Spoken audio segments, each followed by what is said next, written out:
This is so crazy. A woman has gone viral on TikTok for showing how she has a spreadsheet, like an Excel doc, that she keeps track of all of her Hinge matches on. Oh, boy. And the reason she does is that she keeps track of like all of their the things that you would see on their profile, like their height and their like religion and their politics, whatever is listed on there. Yeah.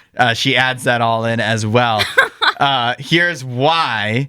She says she switches her city on there and like matches with guys in different cities, and then uses this as a way to see which city has most guys that she's most likely to want to go on dates with, and then like travel and maybe one day move to those cities.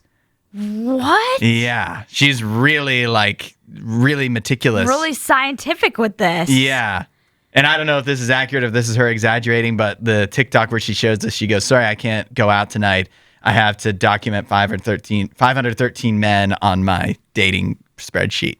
513 matches? Yeah. So I'm like, congratulations on all your success. Yeah. But what is that getting you in the end? Yeah, right. Exactly. Like, are you actually, and in the end, are you actually going on any dates? Like, she says for the title of this little spreadsheet, it's called Hinge Research.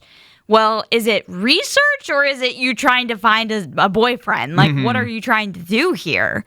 I don't know what her end goal is, you know? I think in her mind, it's both. She's researching where she's most likely to find a boyfriend. But to me... That seems so backwards, though. Where? You know, like, why not just try and get to know people genuinely? I think she's... you're getting too much in your own head about this. Yeah, like, what's so important about this data of finding the right city versus, you know, just genuinely getting to know these men that have matched with you? And then are you... Now, maybe I can see it this way. Maybe you're like, yeah, I want to date or whatever, but I also like to go on like trips.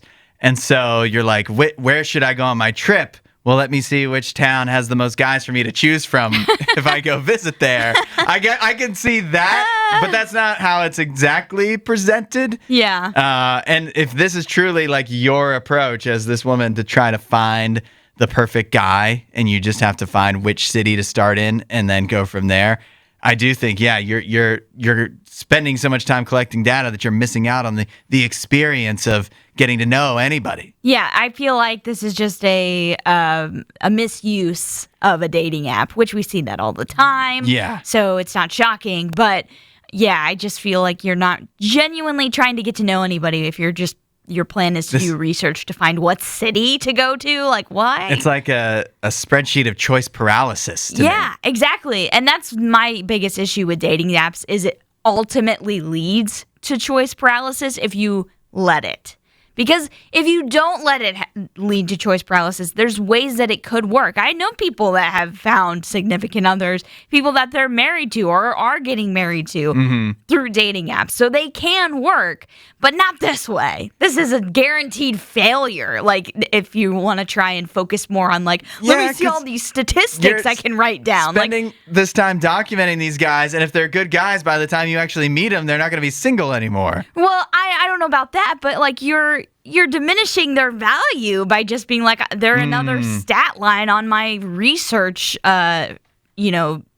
Google sheet or Excel sheet. And I love spreadsheets, but just not for this. Yeah, I like spreadsheets I love too. keeping track of stats, making lists. I live that life. Yes. But this is the one place where Just it doesn't don't do make it sense. with people.